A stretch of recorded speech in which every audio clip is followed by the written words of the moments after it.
السلام عليكم ورحمة الله وبركاته. نحمده ونصلي على رسوله الكريم. أما بعد فأعوذ بالله من الشيطان الرجيم.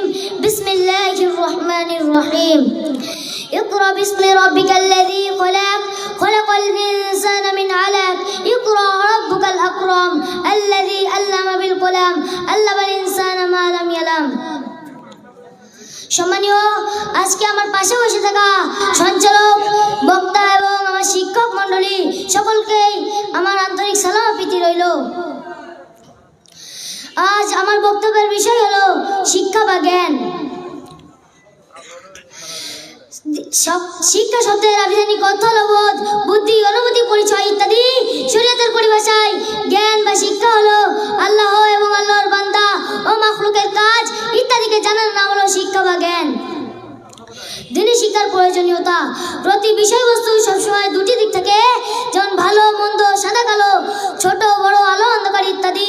তেমনি শিক্ষার বিপরীত হচ্ছে শিক্ষা।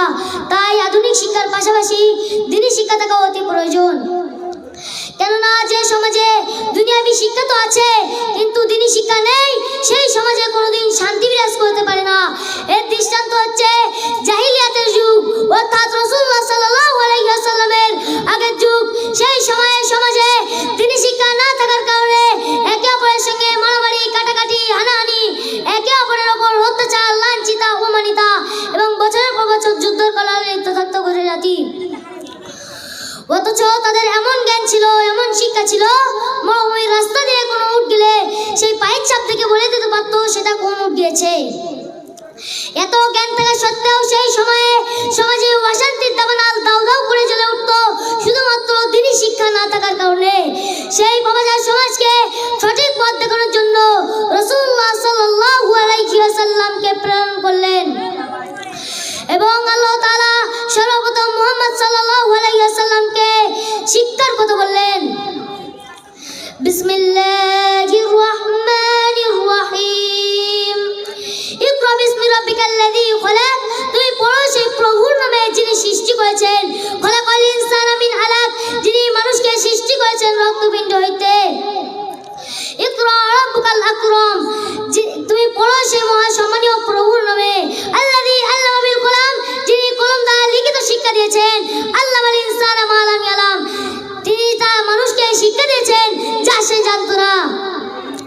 আল্লাহ পাক রব্বুল আলামিন অন্য আয়াতে বললেন, কুল হাল ইয়াস্তাবিল্লাযীনা ইয়ালামুনা ওয়াল্লাযীনা লা ইয়ালামুন। হে নবী, আপনি বলুন, যা জানে আর যা জানে না তা কি কখনো সমান হতে পারে? রাসূলুল্লাহ সাল্লাল্লাহু আলাইহি ওয়াসাল্লাম এক হাদিস বললেন, আন আনাস ক্বালা ক্বালা রাসূলুল্লাহ সাল্লাল্লাহু আলাইহি ওয়াসাল্লাম তালাবুল ইলমি ফরিদাতুন আলা কুল্লি মুসলিমিন। আনাস রাদিয়াল্লাহু তাআলা আনহু বর্ণিত, তিনি বলেন রাসূলুল্লাহ সাল্লাল্লাহু আলাইহি ওয়াসাল্লাম বলেছেন, প্রত্যেক মুসলমানের জন্য জ্ঞান অর্জন করা ফরজ। সর্বশেষে আল্লাহর কাছে দোয়া করি, হে রব্বুল